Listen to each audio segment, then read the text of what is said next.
Mesdames, Messieurs, chers téléspectateurs d'Africa 24, bienvenue. Merci de votre fidélité à nos programmes. Aujourd'hui, nous allons parler du Bénin, ce pays qui vibre au rythme de la rupture depuis bientôt 2 ans, allusion faite au label sous lequel le président Patrice Talon a été porté à la tête du pays. Quel regard peut-on porter sur ses actions à la tête du Bénin? Pourquoi autant de crises institutionnelles et également des grèves un peu partout dans le pays? Autant de questions que nous allons poser à notre invité de ce jour. Il est député du bloc de la minorité parlementaire. Il est secrétaire général du parti Restaurer l'Espoir. Monsieur Guy Mitokpe est notre invité. Merci d'avoir accepté notre invitation. Merci infiniment. Monsieur Guy Mitokpe, quel bilan faites-vous des actions du président Patrice Talon à la tête du Bénin? Oui, depuis bientôt 2 ans, je pense que nous pouvons parler de tâtonnement. Parce que l'arrivée de ce régime a créé au sein du peuple du Bénin une grande espérance. Mais après pratiquement 2 ans, je crois qu'on continue de ressasser au peuple de patienter, de serrer encore la ceinture. Donc pour moi, après 2 ans, nous pouvons dire avec beaucoup de sérénité que les actuels gouvernants du Bénin ne rassurent pas le peuple du Bénin. Mais quand vous parlez de tâtonnement, est-ce que vous n'êtes pas un peu trop sévère? Parce que pour quelqu'un qui vient du milieu des affaires, qui vient à la politique, qui pour gouverner un pays quand même en voie de développement, il pouvait en être autrement? Non, c'est réaliste que de le dire. Oui. Parce que monsieur le président de la République du Bénin aujourd'hui n'est pas pour autant nouveau dans le milieu politique. Il a été pendant très longtemps proche d'un certain nombre de régimes qui ont dirigé le pays.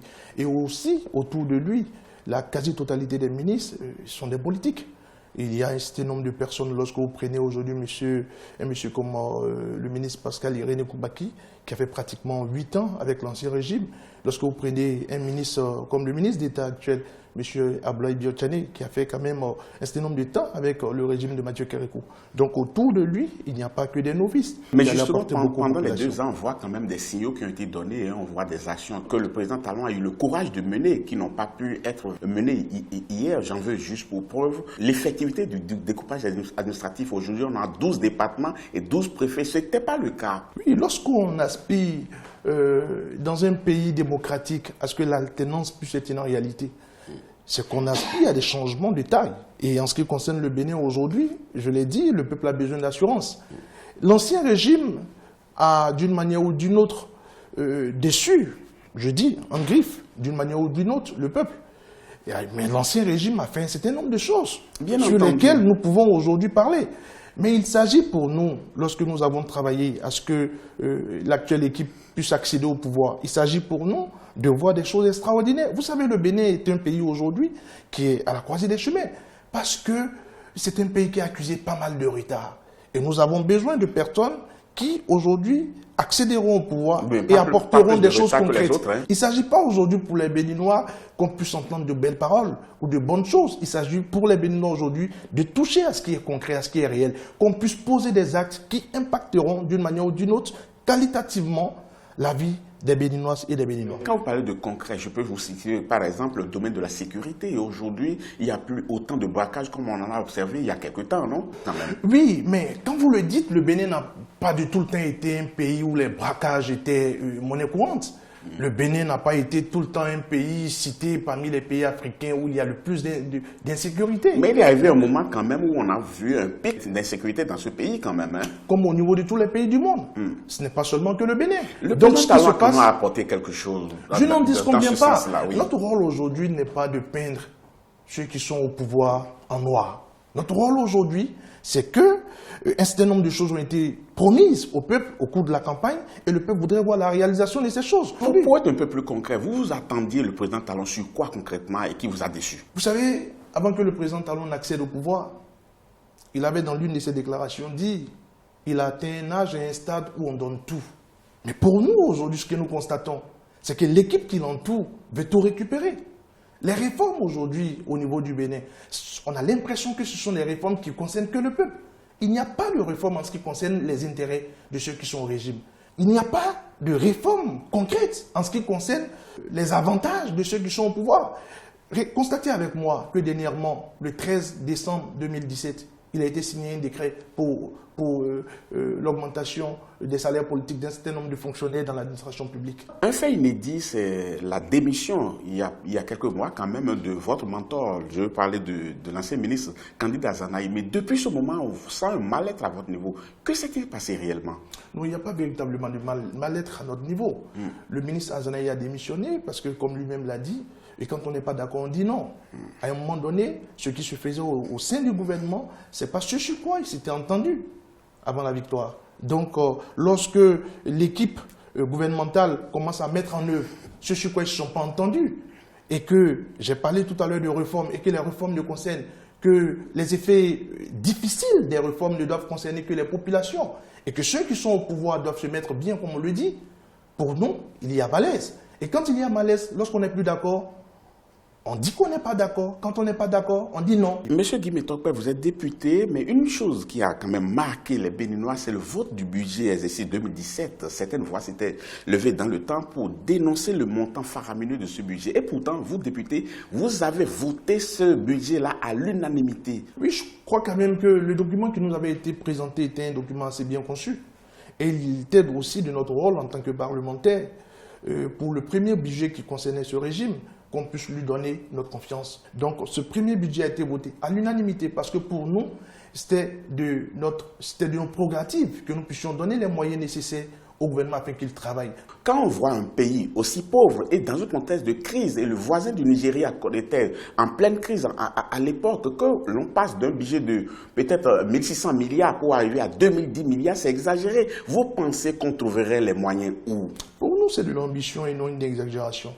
Et moi, aujourd'hui, député de l'opposition parlementaire, je travaillerai toujours à ce que ceux qui prendront les rênes de notre pays puissent être des personnes d'ambition. Vous savez, quand on a un pays comme le Bénin, nous avons la deuxième vallée la plus riche d'Afrique, il faut avoir des ambitions. Et j'ai l'habitude de dire, Dieu donne à chaque pays les éléments nécessaires afin qu'il puisse s'en sortir. Donc pour moi, voter 2010 milliards pour 11 millions d'habitants, c'est quand vous parlez d'ambition, d'autres parlent de démagogie concrètement. Mais dans les faits, nous constatons que c'est beaucoup plus proche d'une démagogie que de l'ambition. Monsieur le député, un autre point qui cristallise vos récriminations, c'est la mise en place du RAVIP, le recensement administratif à vocation identification personnelle. Quels sont les griefs que vous avez par rapport à cet outil-là? Non, c'est un outil de modernisation, il faut avoir le courage de le dire. Parce que au fur et à mesure que le temps passe, il est important que les nations puissent aller vers la modernisation. Mais le RAVIP, pour nous, aujourd'hui, toute la vérité n'a pas été dite autour de ce outil. Qu'est-ce qui n'a pas été dit, selon vous? Nous pensons par exemple qu'aujourd'hui, les actuels dirigeants du pays veulent profiter de la mise sur pied de cet instrument pour changer le modèle électoral au Bénin. Et pour nous, ce n'est pas honnête, ce n'est pas juste de le faire. Mais ce n'est pas la vocation première quand même. Ce n'est pas la vocation première. Oui. Et initialement, l'outil ne doit pas être mis sur pied pour les élections. C'est un outil qui doit être mis sur pied pour à d'autres usages. Mais le pouvoir en place n'a jamais dit que ce soit l'outil pour les prochaines élections. C'est vous qui lui prêtez des intentions. Le gouvernement ne l'a pas dit, mais le gouvernement travaille dans ce sens. La belle preuve est que jusqu'à l'heure où je vous parle, le COS LEPI n'a pas encore été installé. Le COS devait être installé depuis juillet. Le COS LEPI, c'est le Conseil d'orientation et de supervision de la liste électorale permanente informatisée qui devait être installé depuis juillet 2017. Ce qui n'a pas été fait, et cela n'a pas été fait sciemment. Et pour moi, le RAVIP, la mise sur pied du RAVIP, qui est par ailleurs une bonne chose, mais l'idée derrière, c'est qu'on voudrait substituer la mise sur pied du RAVIP à la LEPI. On aura le temps de passer de la non-installation des membres de COS LEPI, mais parlons encore du RAVIP dans sa mise en œuvre aujourd'hui, tel que ça se passe sur le terrain. Est-ce que vous êtes déjà recensé, vous? Personnellement, pas encore, parce que... Mais vous le ferez? Je le ferai, naturellement, parce que au sein du parti, de mon parti, le parti Restaurer l'Espoir, nous n'avons pas encore lancé de mot d'ordre, de boycott. Mais nous continuons de demander aux populations d'être très vigilantes par rapport au RAVIP.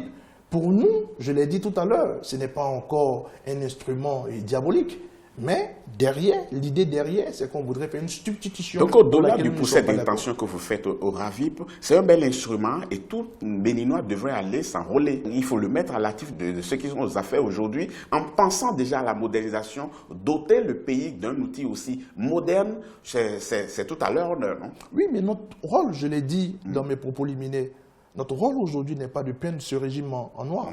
Notre rôle, c'est que nous puissions travailler afin que la population puisse sentir effectivement qu'elles ont un reprenant au plus haut niveau. Et nous pensons que lorsqu'on promet des choses à une population, lorsqu'on fait des promesses au cours d'une campagne électorale et qu'une fois président, il faut avoir le courage d'aller vers ces promesses. Donc nous, aujourd'hui, on n'a pas pour vocation de peindre les actions de ce régime en noir. Nous ne le ferons jamais. Nous travaillons véritablement dans le sens de nos propres engagements. Vous avez parlé tout à l'heure du COSLEPI, cette structure qui devrait quand même faire le toilettage de la liste électorale. Pourquoi on n'a pas installé les membres de cette équipe? Et beaucoup d'autres questions que j'ai encore à vous poser. Mais avant, on va marquer une petite pause. Honorable député, chers téléspectateurs, ne partez pas, on vous retrouve dans quelques instants. Merci.